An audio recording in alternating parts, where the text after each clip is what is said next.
It's a joy to be here with you this morning. How many of you were here last night at our session?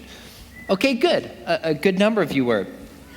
Pastor Bo texted me before and he goes, hey, do you want to get an early dinner? Where do you want to go? And of course, at first I thought, man, Mexican food, but I live in Southern California. We have pretty good Mexican food. My next thought was, I'm in Texas. Let's get some good Texas barbecue, right?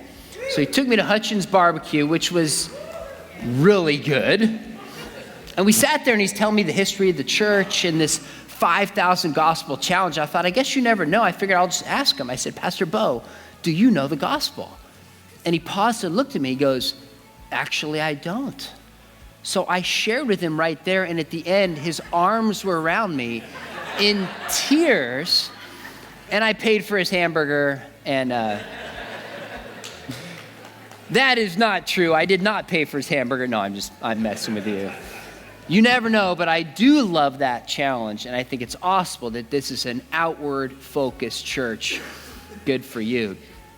Not long ago, a new version of the iPhone came out, and I live in Southern California, and I kind of had to have one. So I got in line at a store about 11 in the morning, didn't leave with my phone until about 3 o'clock, 4 hours later. So the line went out of the store and down about 3 or 4 stores. So every few minutes, you're taking a few steps. Well, I'm just standing in line, passing time, and these 3 high school students come up to the guy right next to me. And they said, word for word, hey, we're talking about Jesus. What do you think? The guy does not say a single word, turns around, leans on the railing, and just ignores these kids. So they start to kind of collect themselves, a little bit embarrassed. They start to walk away. I stopped them. I said, hey, what are you doing? They said, well, we're talking about Jesus. What do you think? I said, you know what? I'm not even sure Jesus existed. Do you really believe that Christian stuff? This kid goes, of course I do. Jesus died on the cross for your sins. He starts sharing the gospel with me. And I simply said, why should I believe that story? And he goes, well, it's right here in the Bible. And he holds up the scriptures. He says, it's in the Bible, which is true. And I said, how do you know that ancient book is true? He said, well, if you turn this passage in 2 Timothy chapter 3, it tells us all scripture is inspired. I said, okay, time out. If we want to know if that book is true, you can't just turn to a passage within the book, assuming it's true, to prove itself. That's circular reasoning. He said, good point. I said, do you have any evidence outside of the book that tells us that this book itself is true? He goes, well, yes, don't you know there's these tens of thousands of ancient manuscripts that when we line them up together, we have the Bible exactly as it was first written down. I said, really? Do you know how many words are actually in the original Greek New Testament? And at this point, I know exactly what he was thinking. Why did I have to talk to this guy? He said, I don't know. I said, there's about 135,000 words. I said, you know, if you take all these different manuscripts you're talking about, there's between 300,000 and 400,000 differences across them. That means for every word in the New Testament, there could be a different word. Can you explain that to me?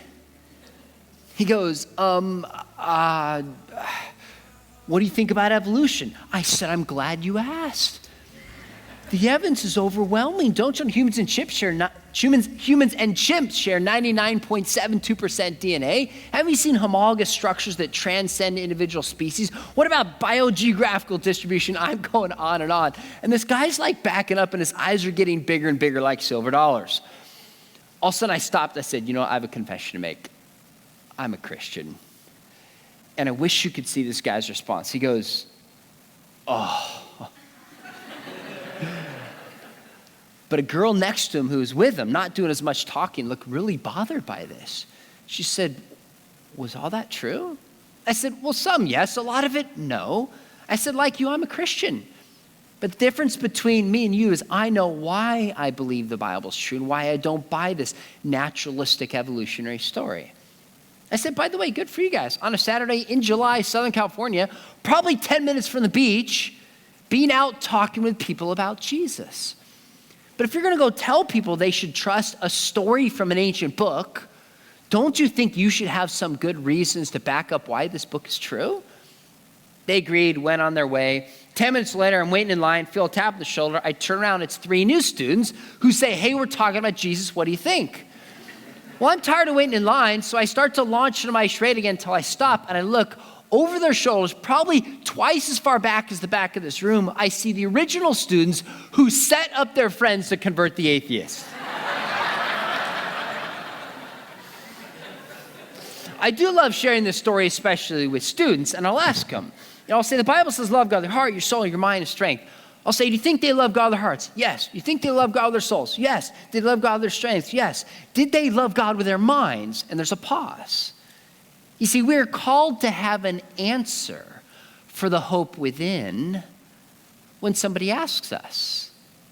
If you go out and start buying into this 5,000 people hear about the gospel, you're going to hear some questions and objections that people have.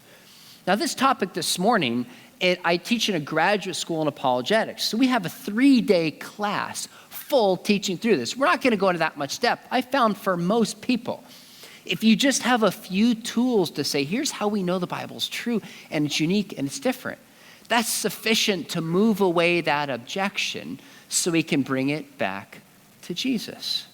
So my hope is this morning just to give a simple 3-step case that not really the Bible as a whole or really even the New Testament, but the Gospels can be trusted as historical sources. So I hope you'll take out notes and write this down. I don't have to write stuff down. I have photographic memory. I just don't have any film. If you didn't get that, ask somebody over 30. So there's a simple 3-part test that we're going to talk about this morning. We'll look at these one by one. One is what I call the character test, which relates to the character of the people who write this document. 2, the composition test. How is it put together and copied over time? And 3, the corroboration test. Is there any evidence outside of the book supporting the claims within? Well, Pastor Bo mentioned my father, Josh McDowell, whose offices are here actually in the broader Dallas area. You might know my dad's story. He grew up in a really troubled background of sexual abuse for about 7 years when he was younger. Father who's an alcoholic, sister who committed suicide. Painful, difficult time growing up. And my dad in college was challenged by some Christians to consider the claims of Christ. So we started traveling around the world gathering the evidence to prove Christianity's false before you could obviously Google this kind of stuff or even get it in libraries in America. Well, during his journey, he began to realize this is not only true, but he was overwhelmed with the love of God and became a believer. So he wrote this book called Evidence Demands Verdict, 1972. No publisher wanted it. Now it's over 4 million copies, nearly 4 dozen languages it's been translated into. Well, the research started over half a century ago. So you can see a recent version on the right side. About 1.5 years ago, the two of us updated it with 36 grad students and 12 leading scholars in the world.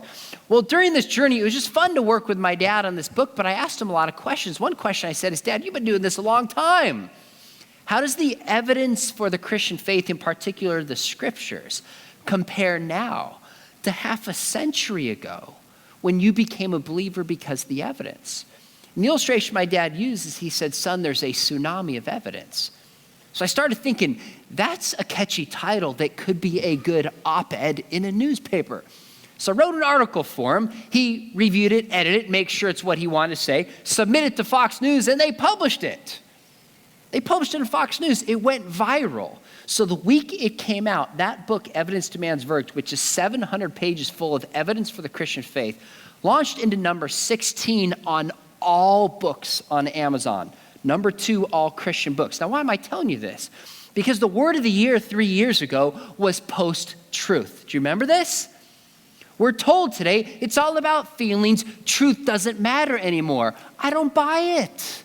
I think because we're made in the image of God, we care about truth. And it shows that there's many people in our culture hungry for truth, hungry for answers, if we're ready to share why we believe the Christian stories and the scriptures that contain them. So this morning, it's going to be a simple 3-part test. And the first one is the character test, where the document's put together with honesty. Do we have reason to believe that the writers have the kind of character that we can trust? Well, what's interesting is if you read the Gospels and the New Testament, how many times the writers go out of their way to tell us that they care about truth. This is where we start. So Luke's profession, by the way, was what? He was a doctor, yeah. He was described as a physician. Well, notice how Luke begins his gospel. He says, many have undertaken to draw up an account of the things that had been fulfilled among us, just as they were handed down to us by those who from the first were what? Eyewitnesses. So Luke's not an eyewitness, but he's investigating eyewitnesses and servants of the word. Therefore, since I myself have carefully investigated everything from the beginning, it seemed good also to me to write an orderly account so you may know the certainty of the things that you have been taught. This is an ancient way of starting a book, saying I'm doing as careful of history as I can to preserve this knowledge for you. What about Peter, who was an eyewitness? He says, we did not follow cleverly invented stories or myths when we told you about the power and coming of our Lord Jesus Christ. But we were what? Eyewitnesses. So Luke investigates eyewitnesses. Peter says we were eyewitnesses. Now notice in the first letter of John, how many senses John appeals to as he starts this letter. John says what was from the beginning, what we have heard, what we've looked at, what we have touched with our hands, he says we proclaimed to you. Now how many senses are there? This is the participatory part of the program. 3 senses, that's right. John says what we heard, what we looked at, what we touched with our hands, we proclaim to you. In other words, this isn't a story passed from a friend to a friend that I heard from my roommates, bosses, second cousins, neighbor. We saw, we heard, we touched. So the writers go out of the way to say either we were eyewitnesses and we saw this, or we investigated eyewitnesses to pass on the certainty of what was taught. But then there's another question we ask if we want to know if a writer's honest, which is related to what's called the criterion of embarrassment. Does a writer include material that's embarrassing to his or her own character? You might be wondering, why does this matter? It's actually vital. Because think about it. It's human nature when we invent information, not to intentionally make ourselves look bad, but either to get out of trouble or to make ourselves look good, right? So a historian says, wait a minute, if I read a writing and this writer includes material disparaging to his or her character, that means this writer cares enough about truth to include material that calls his reputation into question. It's called the criterion of embarrassment. So kind of a silly way to understand this is my sister a few years ago, my younger sister, left her computer open to her Facebook page. And I just felt the obligation to tell the world how meaningful and amazing her older brother is, which is me. So I just poured it on. I was like, I just want to tell the world my brother is incredible. I love him. I get tears in my eyes just thinking about it. I just poured it on, closed it down. Well, later she comes back and is like, all these comments are like, that's so wonderful. My brother's like this. She's like, what is happening? Now, she didn't think, oh, I bet one of my sisters played this prank on me. Of course not. She knew it was me. Because human nature is, you get out, and we see this on Instagram, right? And other social media. Everybody wants the world to think our lives are awesome and amazing. Nobody wakes up and says, I'm due a post today, so everybody just thinks I'm a loser. Like, it's just not human nature, right? So when historians say, gosh, this writer includes material that's embarrassing or disparaging, that means the writer cares about truth. Well, have you ever read the New Testament of the Gospels through that lens? In fact, think about it. How do the Gospels portray the apostles? They mess up all the time, don't they? In fact, think about it. Peter denies Jesus 3 times. Why would they invent the rock, the leader of the church, to deny Jesus at his point of need? How about Jesus calls Peter Satan? Well, I think sometimes younger people miss this because we live in a culture that it's like we're always trying to get the best insult to somebody else, and it feels like a term of endearment today, right? We call it roasting somebody. So my son is 15. A few years ago, he was into these like your mama jokes. Have you heard these? And he goes, Dad, I got a good one for you. I'm like, son, when you say your mama joke, that's my mom, that's your grandma. He's like, Dad, it's just a joke. Listen, I'm like, okay. He goes, your mama's so poor, ducks throw bread at her. I'm like, son, moderately funny, you gotta be careful. But what's the point? Like, we do live in a culture that's like, we try to get each other with these kind of insults and one-up each other. That is absolutely not what's going on here. Jesus and Peter are not going back with like, ooh, what's the best insult? And Jesus just wins by calling him Satan. This was the insult of insults. Why on earth would the early church make this up? It makes no sense. Think about the disciples. They fall asleep in Gethsemane. Jesus' point of need. He's breaking before the Lord, pouring out his heart. And he says, stay awake. 3 times they fall asleep. Why would they make this up? Why would they make up in Mark 4? They don't understand the teachings of Jesus. See, the Gospels are filled with this embarrassing material that tells me the writers had the character to report truth, even if it cast them in a negative light. What ultimately convinced me on top of this is what it cost the apostles to believe in the risen Jesus. So according to church tradition, Peter was crucified, Andrew was crucified, Philip was crucified, Bartholomew was flayed to death, James the Greater beheaded, Matthew killed with a sword, Matthias stoned to death, and this has nothing to do with smoking pot, just for the record. I have to clarify because it's legal in my great state of California. Thomas stabbed with spears, John died after exile, Luke hanged, James the just thrown and beaten, Mark dragged death by horse, and Paul beheaded. Now, I actually did my doctoral dissertation on this and have written a 300-page academic book studying this for years. It's hard to know, historically speaking, when history ends and legend begins. We can't know for sure the truth about some of these. In fact, I think some of these traditions probably were invented. But I think we actually know with confidence that at least these 4, Peter, both James and Paul, died as martyrs in the act of being a missionary, publicly proclaiming the faith. There's no evidence any of them recanted their faith. You see, we don't have to prove they died as martyrs. What do we know? Just read the book of Acts. The Christian movement begins when the apostles believed that Jesus had risen from the grave and appeared to them. So they go out and they start preaching Jesus is alive. They're beaten, they're threatened, they're thrown in prison. And we have the death of Stephen and the death of James both recorded in Acts, and the apostles won't be silent. What does this tell us? They didn't invent a crucified Messiah to intentionally get themselves put in harm's way. It makes no sense. Their willingness to suffer and die shows me that they're sincere and they really believe this happened. Friends, if you look at it, the apostles say, we investigate everything. We were eyewitnesses. We saw, we touched, we heard. They include embarrassing material to their own character, and they're willing to suffer and die for this message. But there's one other piece that's powerful as well. I have a friend named J. Warner Wallace.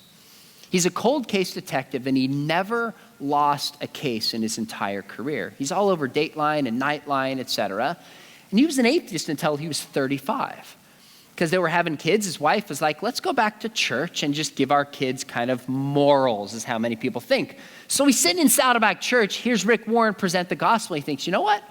I'm going to go examine this story through the lens of forensic science and see if the testimony of the Gospel of Mark would hold up in a court of law. Isn't that interesting? So he examines every single word carefully, comes to the conclusion that the Gospel of Mark is reliable testimony before he even understood the nature of the gospel.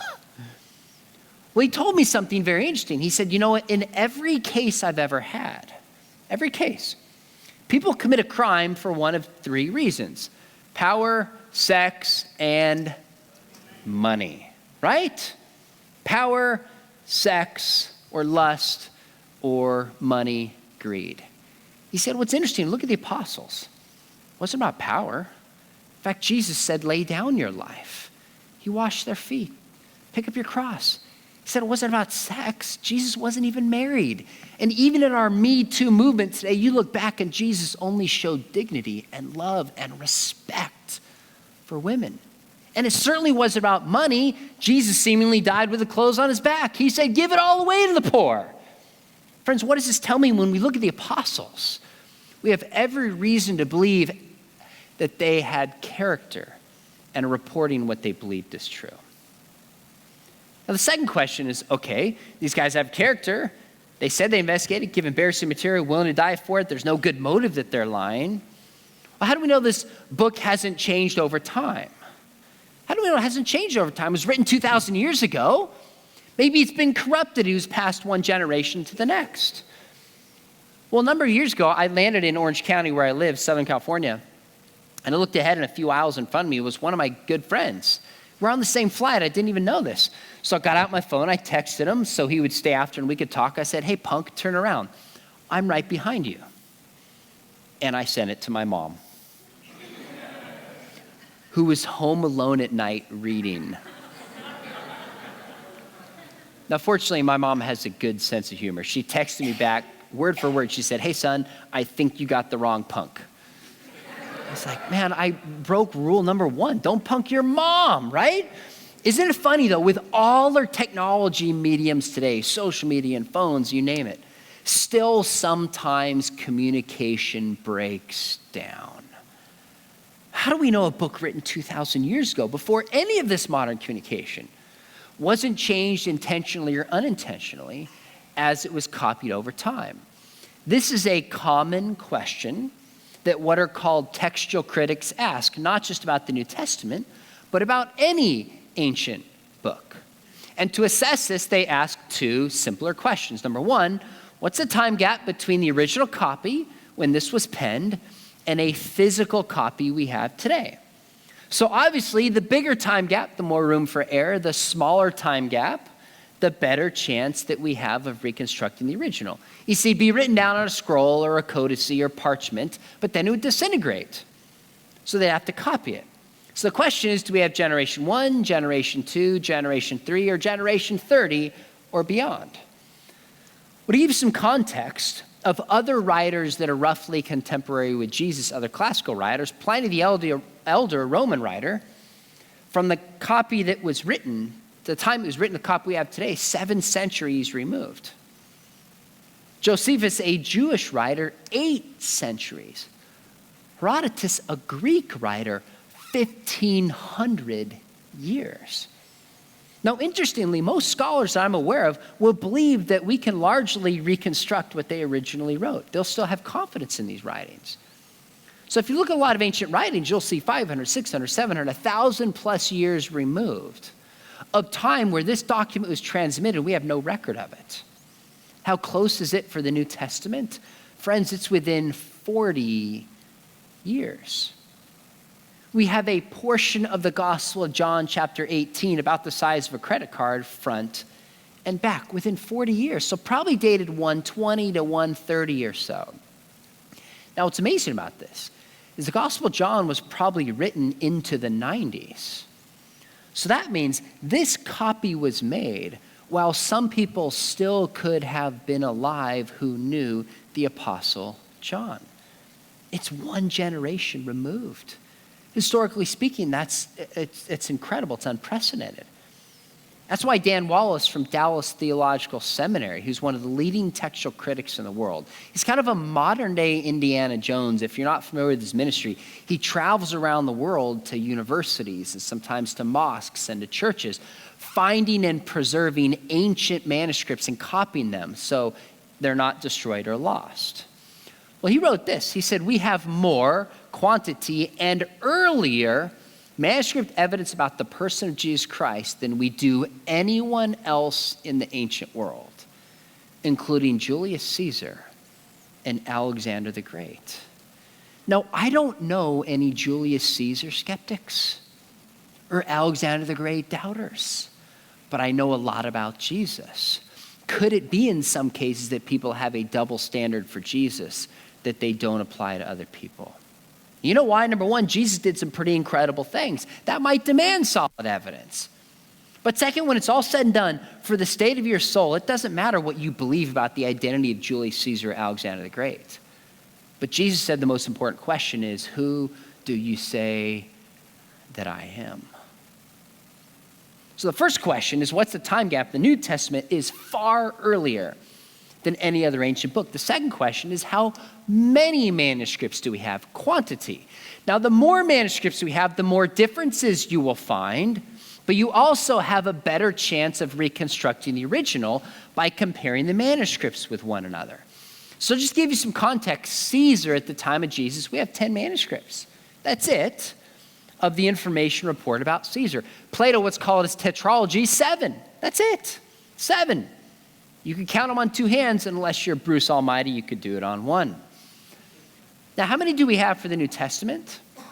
Now, my father and I, in Evidence Demands a Verdict, hired a student to go back for us and research every single conceivable angle of people that have ancient manuscripts to try to get the most accurate and careful count we could find. I think the best count that is out there, and some scholars have affirmed this, is over 24,000 manuscripts of the New Testament. Friends, this is remarkable. Manuscript is a handwritten copy up to the time of the printing press. 24,000. So visually, if you look at it, you can see the New Testament on the left. Compare it with the second book of manuscript authority would be the Iliad. In many ways, like the Bible in that ancient culture, 1900. And then 193 down to 7, and some are even less. So here's a visual that might help. If you take the average classical writer, Greek, Jewish, Roman, etc., and they would have 20 manuscripts on average, which is a portion of a book or a book in its entirety. If you stack them together, it'd be about 4 feet high. 4 feet high, average classical writer. Does anybody know how high it is for the New Testament? Any guesses?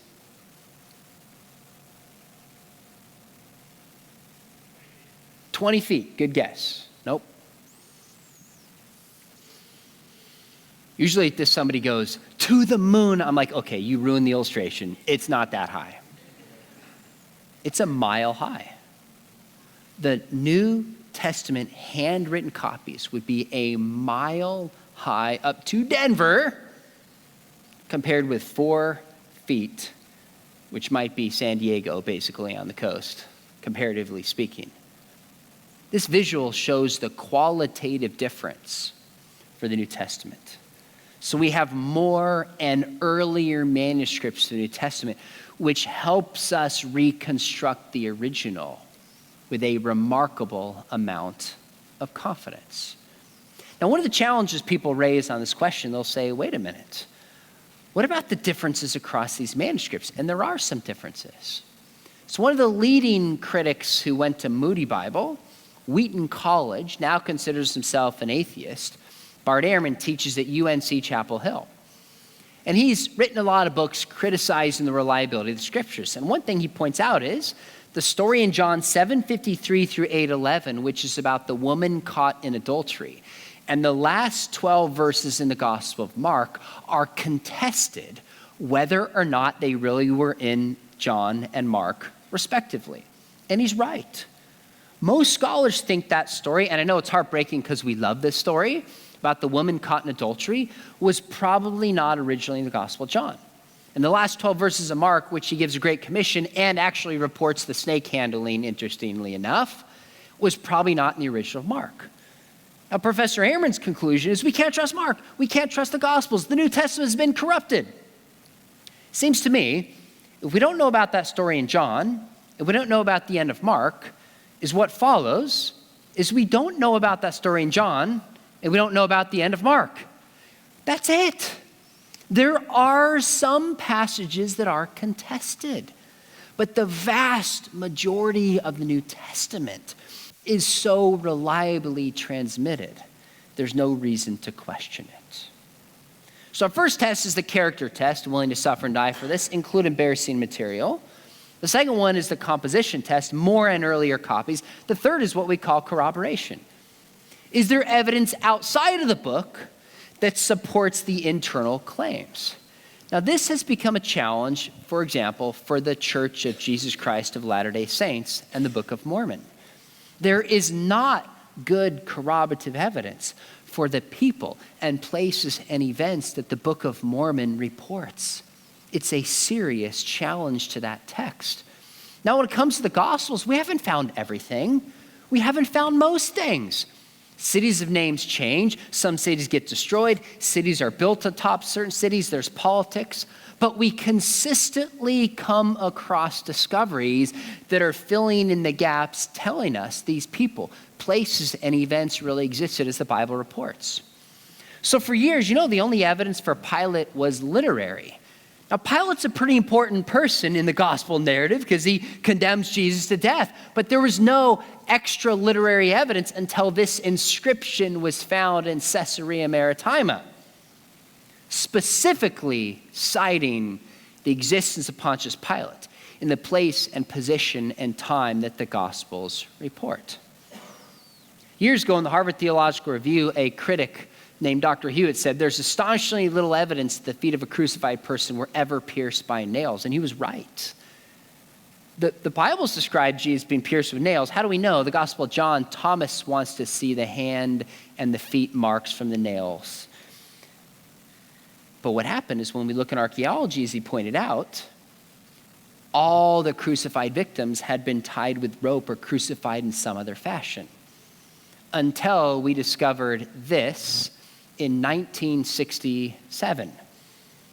And by the way, I showed this one time. A student goes, "Oh," I said, "What's the matter?" He goes, "Is that Jesus?" I said, "This is not Jesus." That would kind of change everything, right?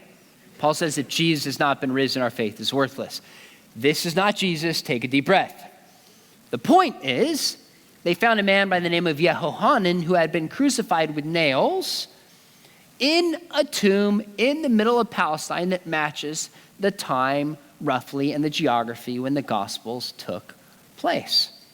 So we read this in John, and then the archaeological record catches up with it. Now, what's very interesting is this is hard to totally confirm, but what the Gospels report is that when the criminals with Jesus were up there, what did they do to speed up death? You remember? They came and they shatter their shins. You don't die from blood loss in the cross.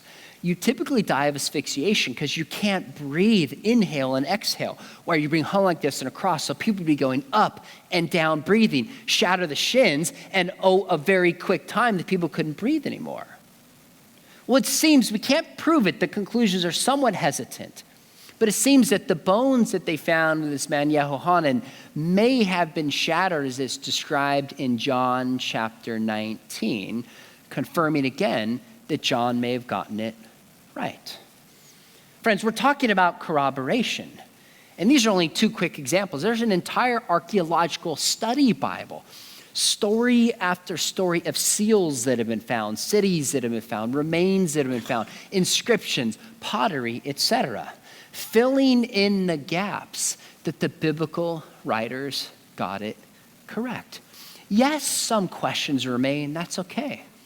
But when we simply look at the Gospels through the lens of how we examine any other historical book, sure seems to me we have reason to trust the character of these writers, that this book was written early and copied faithfully over time, and the external record corroborates it.